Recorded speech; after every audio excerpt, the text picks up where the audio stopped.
Good evening and welcome to Your Right to Know by the Fitchburg Republican City Committee. My name is Mary Lotze and I will be your co-host this evening. This month we're going to continue a discussion we started last month.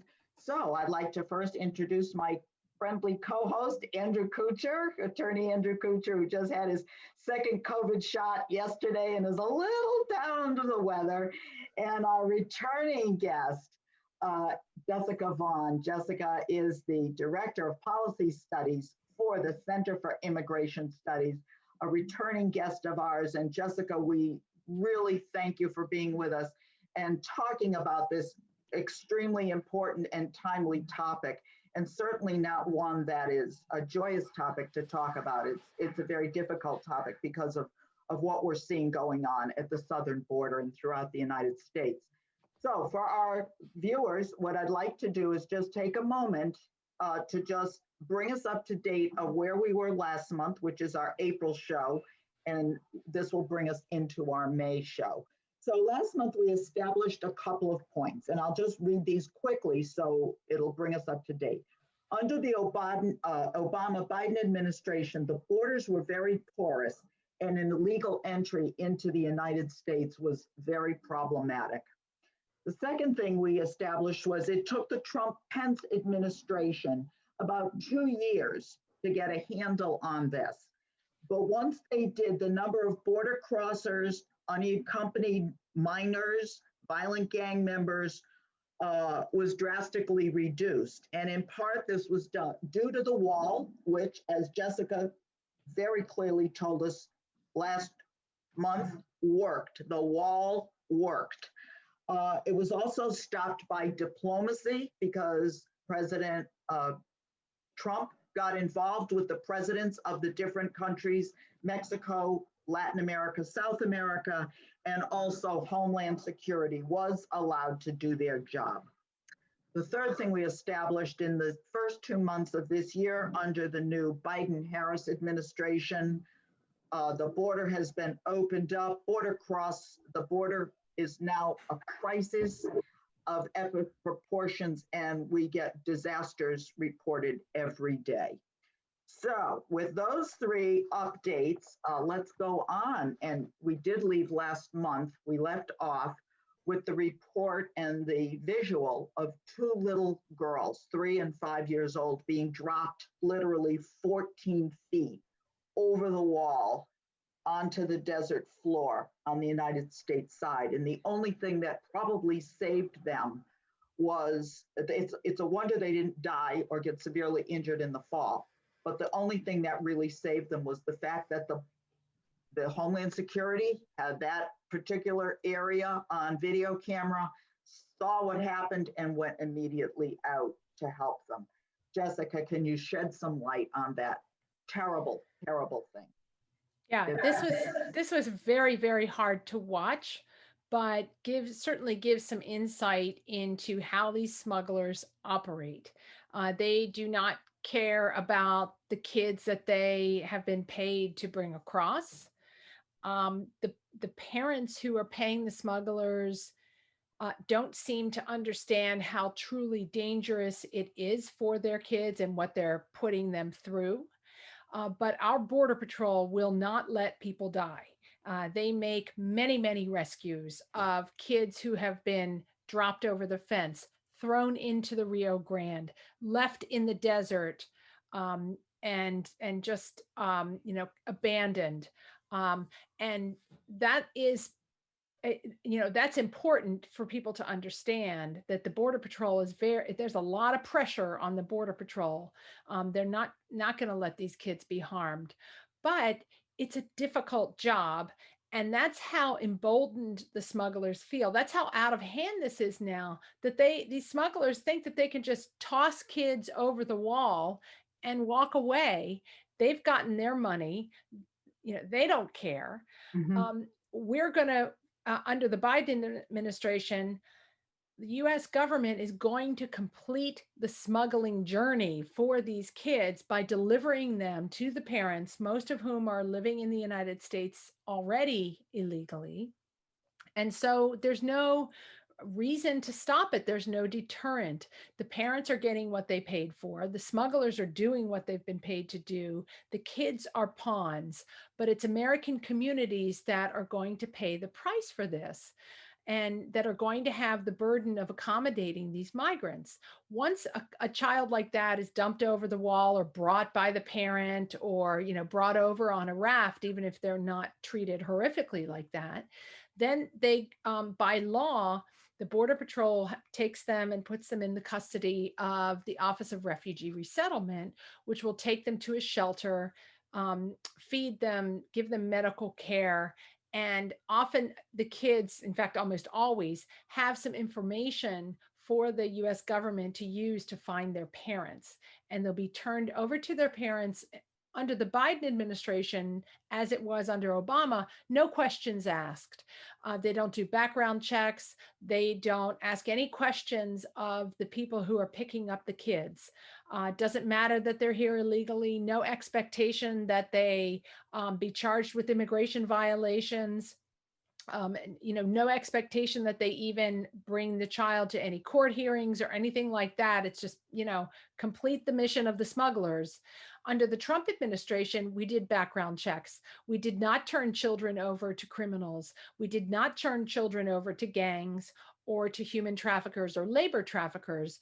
That took a longer time to get the kids out of these shelters, but it also ensured that we weren't sending the child to an even worse fate. And that I am quite sure that we are going to start to hear stories of that now. And the Biden administration was not ready for this, and now these kids are again paying the price. We've heard reports already of these hastily set up facilities to accommodate the huge number of people that the Biden administration didn't seem to realize was going to come.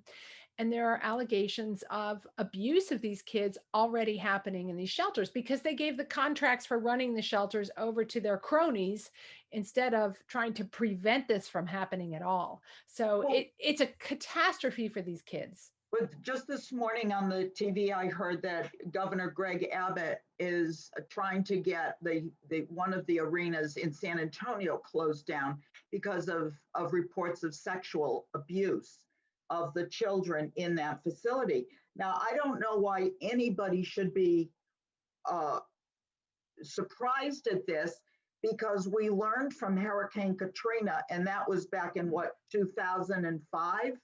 We learned that many years ago that when you just open up these large arenas and pack people in for their so-called safety, anything can happen because you're mixing so many people unobserved, unprotected in these settings. And, right.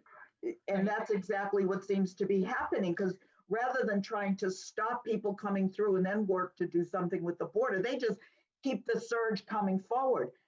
You would probably have better numbers, but I think I heard this morning in March, 175,000 people crossed the border.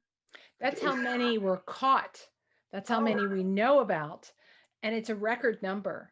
And there are now 20,000 unaccompanied kids in federal custody.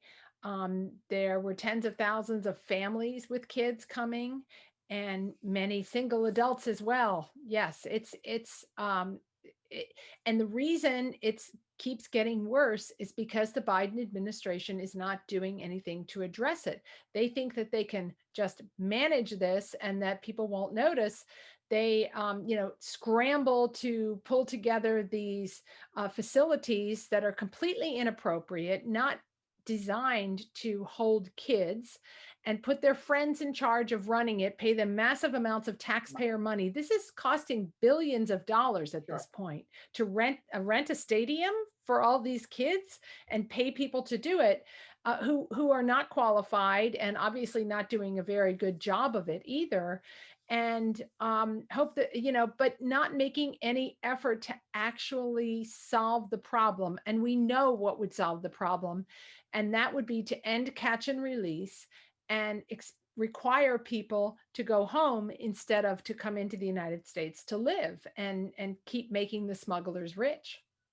Didn't they Now, catch a couple of known terrorists just recently, like a week or two ago?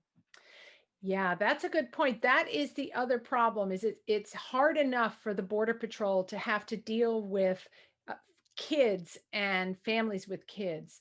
But we also know that what the smugglers do is they will send the groups of kids and families across at one part of the border and know that that's going to distract the Border Patrol for a time. And then they send groups of other people who don't want to be caught by the Border Patrol in different areas, and that smugglers are bringing people from all over the world. This year already, there, as you said, 2 people who were on the terrorist watch list as known or suspected terrorists who were from Yemen. Both of them were caught in California at different times, and one of them had a computer SIM card for a phone hidden in his shoe. We don't know what they were up to. Hopefully, we can find out. But that illustrates that terror groups are trying to take advantage of this chaos and leniency at the border, and we should be glad that they caught them. And the Border Patrol is very good, but what we should be worried about is the ones that the Border Patrol can't catch because they're off dealing with the kids, or they don't have enough manpower to cover the border. And who is getting through that we don't know about it? Our sources in the Border Patrol tell us that right now they think there are 3 people getting through for every one they catch. And that's an increase. It used to be 1 got through for every 1 they caught.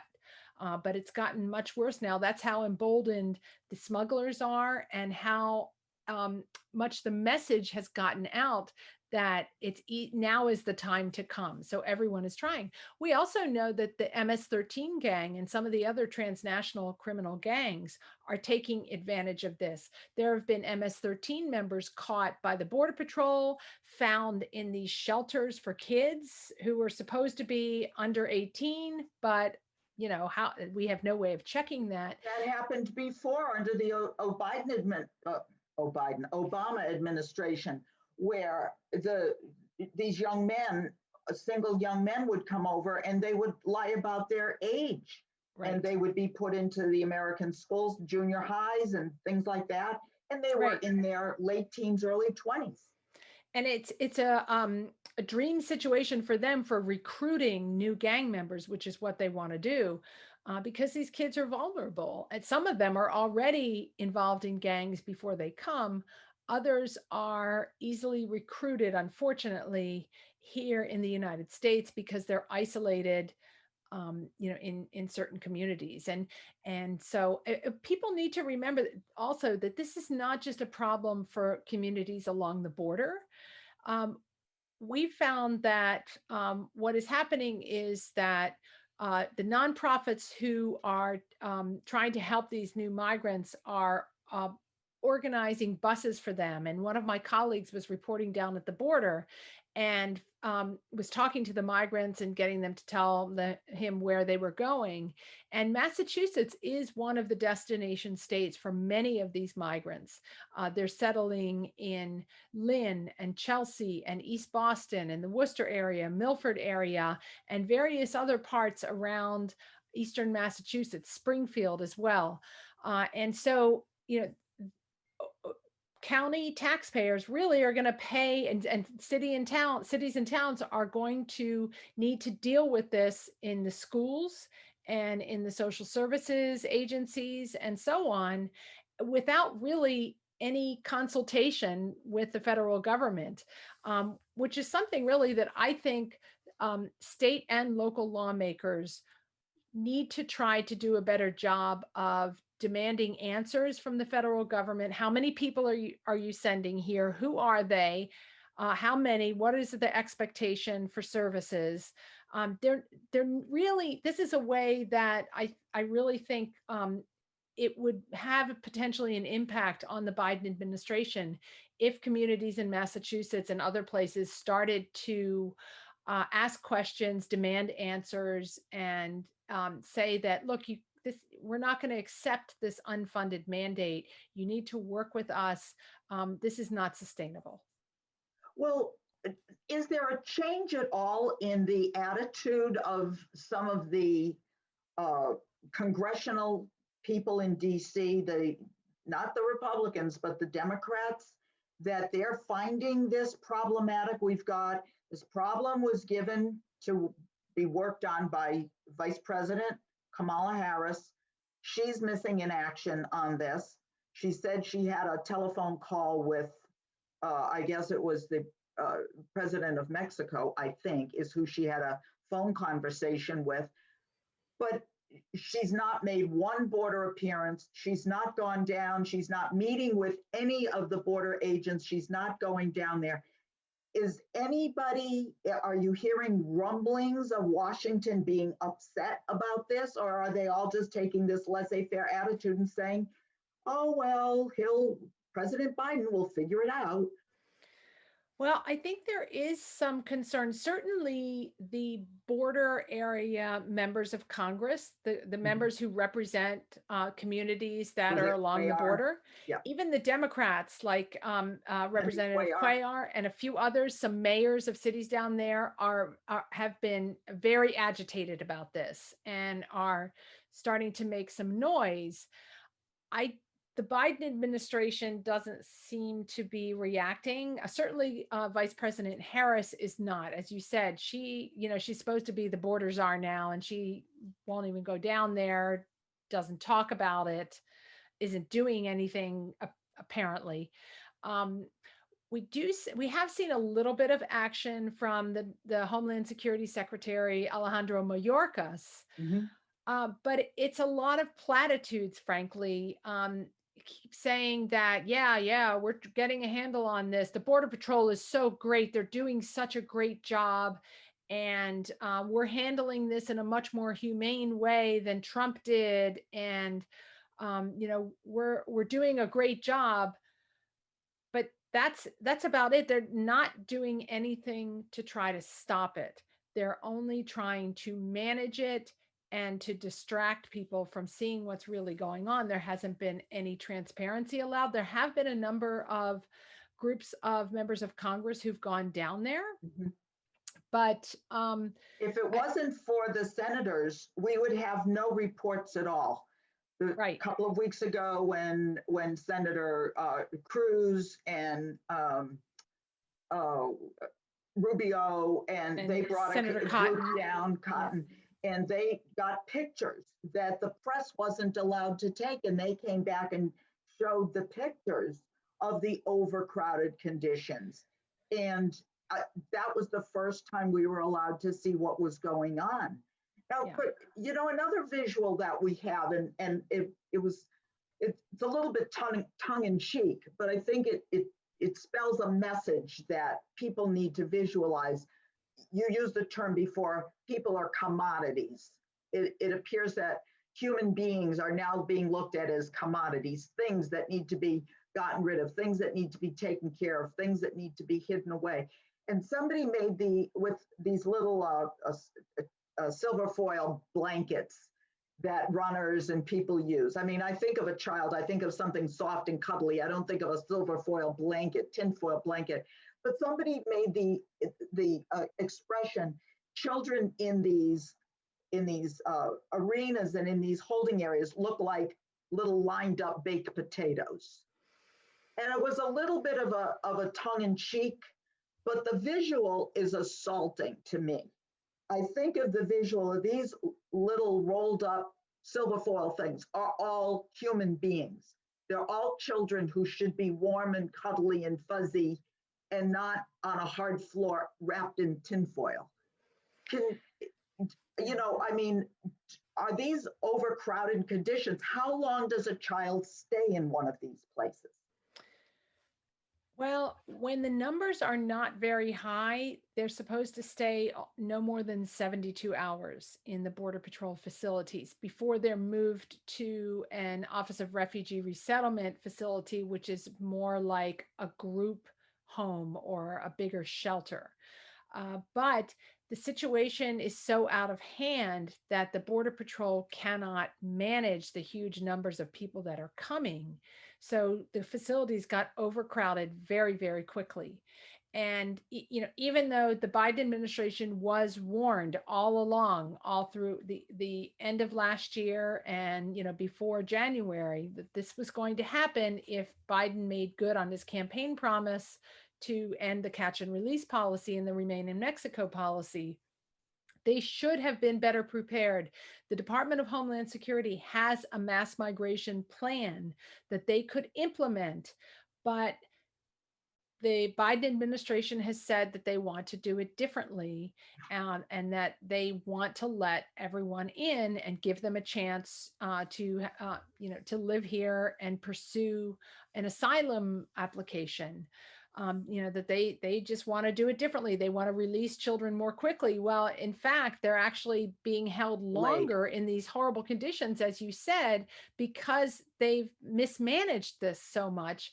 This whole thing, it's sad to see, because we all know that it wasn't necessary. It didn't have to happen. It happened because Biden had to make such a big point of changing these policies without being prepared to deal with the inevitable consequences, and then, trying to distract the public instead of, deal with the problem. They can't bring themselves to go back to the policies that worked.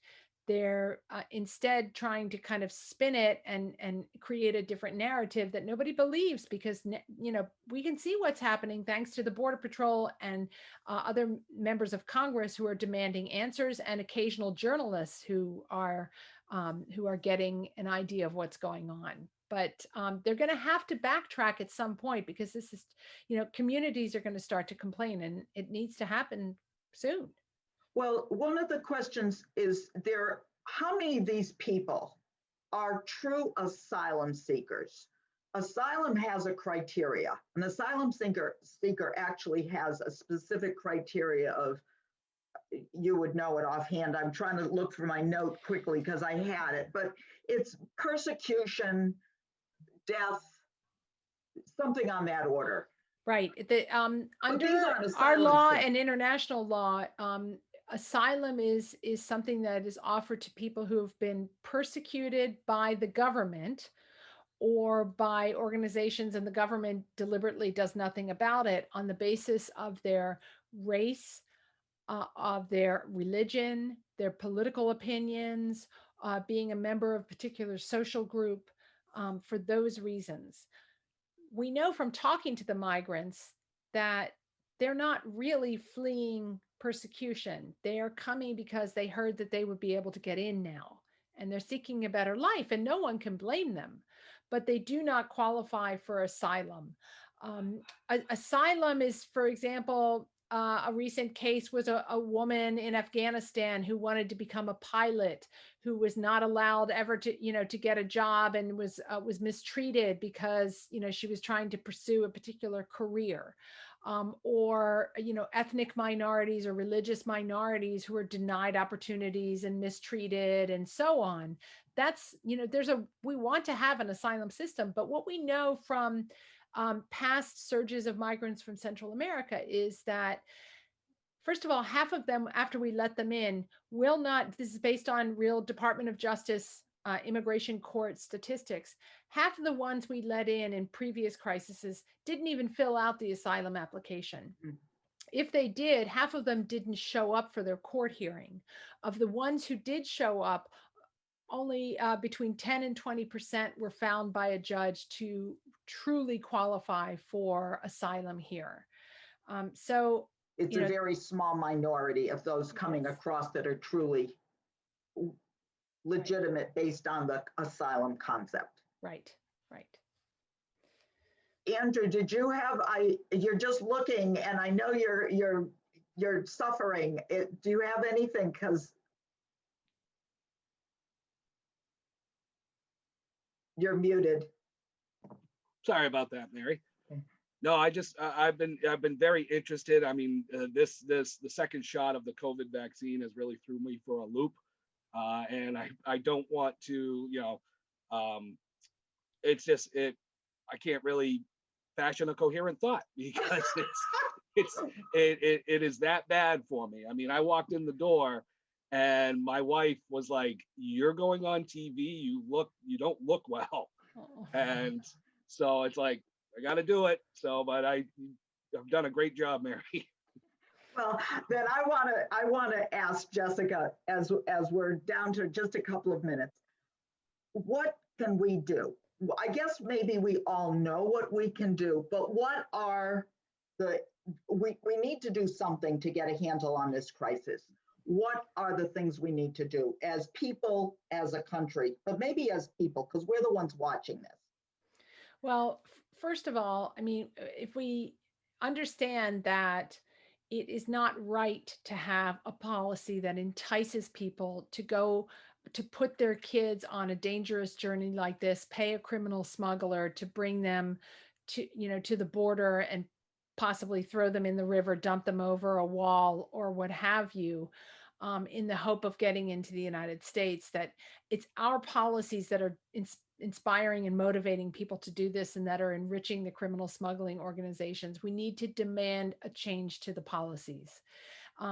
But the Biden administration maybe can be convinced of that. Maybe Congress can be convinced to change this, but that's, I'm a little skeptical that that's going to happen.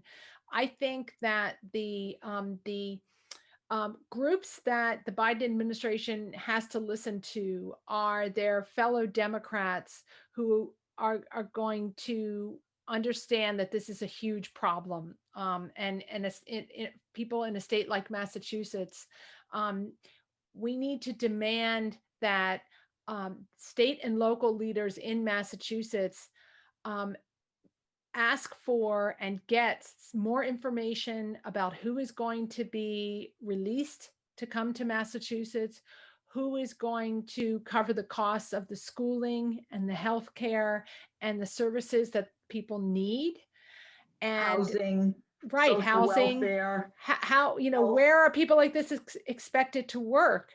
And what does that do to the local labor market? What is the federal government, going to, are they going to get any notice? And I think when we've seen in the past, when state and localities start asking these kinds of questions, the federal government pretty much has to take it seriously, particularly when coming from a state like Massachusetts, and just don't play along or participate in hiding it, but get answers out. And as citizens of the Commonwealth of Massachusetts, you can start demanding that your representatives disclose some of this information. How many unaccompanied minors and family asylum applicants have been resettled in Massachusetts? Where and what services are being provided? Nobody's saying, the kids shouldn't be in school, but how are the school systems dealing with this?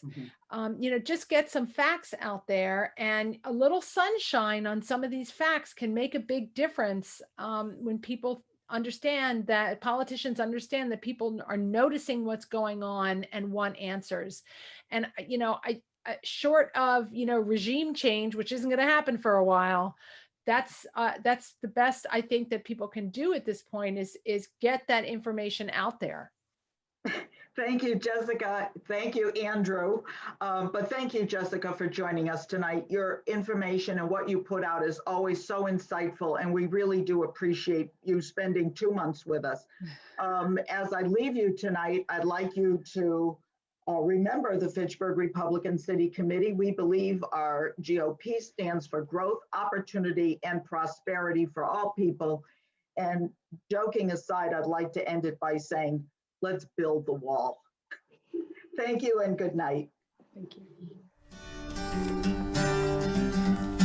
America, we stand for freedom. So let us all unite to yearn and strive for our republic that reflects our values, that preserves our rights, and goes forth in power and might, that reflects our values and preserves our rights, and goes forth in power and